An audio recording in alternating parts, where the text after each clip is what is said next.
viewers of Dixie T here. I was going to talk about John Cena today, but there's a lot of things on this happening today. First things first, I'm going to start local here. That somehow the Washington Nationals has signed the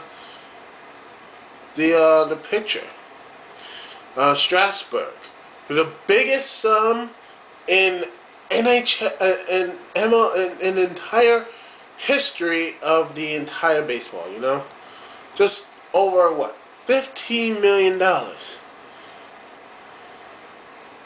That's a lot of money, and he better. And I'm hoping he produces.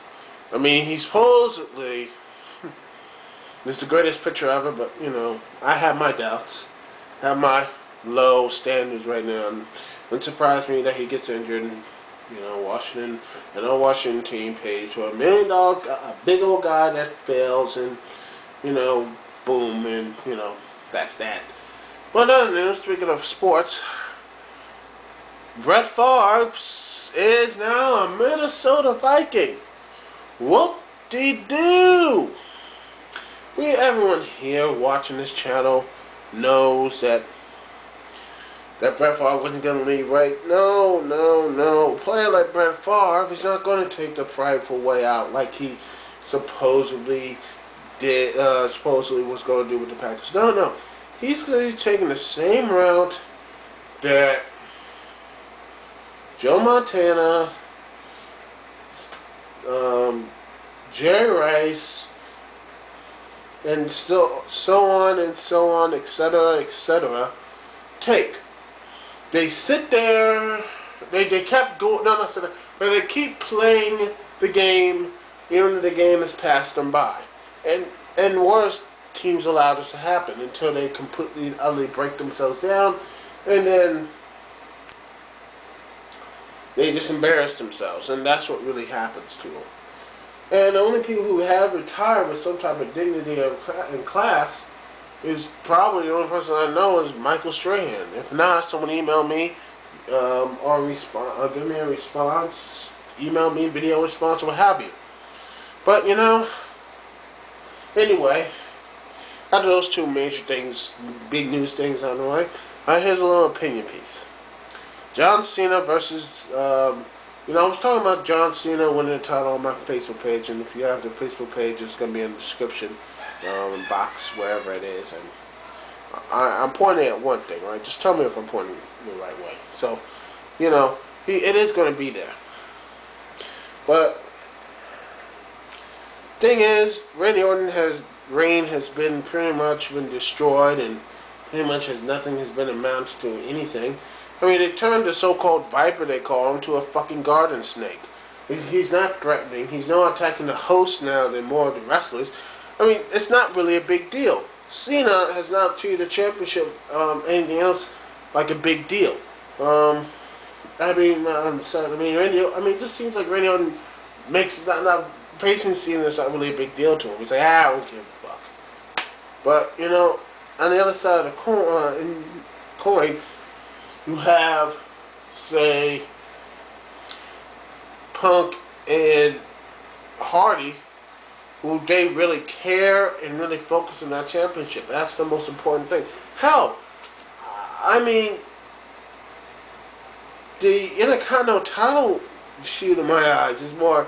They book the Intercontinental title feud more important than SmackDown, better than the WWE title feud on Raw, in my opinion. I mean, Orton has not looked threatening. Orton has been pretty much a pussy since WrestleMania, and so to say that. I think he needs to take a break. I think Orton needs to take a break and go away for a good long while. And hopefully if Cena does win, but it doesn't get any better, because honestly it wouldn't change any goddamn thing. I mean, if Orton wins or Cena wins, they're still going to face the same problems. That is, there's no real heels and no faces to pick up the slack. I mean, there's no MVP. MVP could have been that guy, or Jack Swagger, or Jack Swagger, Evan Bourne, hell, Mark Henry. He was getting pushed to being face of Randy Orton. And you know what? I was desperate enough to actually start cheering for Mark Henry to face a Summer Slam or Summerfest or whatever they call it. I mean, I was like saying, wow, Mark Henry and Randy Orton. You know what? at least a fresh face. That's what I would say. You know, it's a fresh face, a face things to do things. But no, it's John Cena and Randy Orton, which they had a pretty good match at SummerSlam '07. But I mean, this thing, Randy Orton has been completely defanged. He's not the Viper. He's the fucking garden snake with lackeys. Which, oh, by the way, be honest, anyone think the lackeys are gonna beat DX? This show, I got some real estate I'll sell in Jupiter for you. Jupiter, Florida, that is. But anyway, but honestly, do you honestly think that the lackeys are going to be DX? Hell no. And DX is going to bury him? Hell yeah. And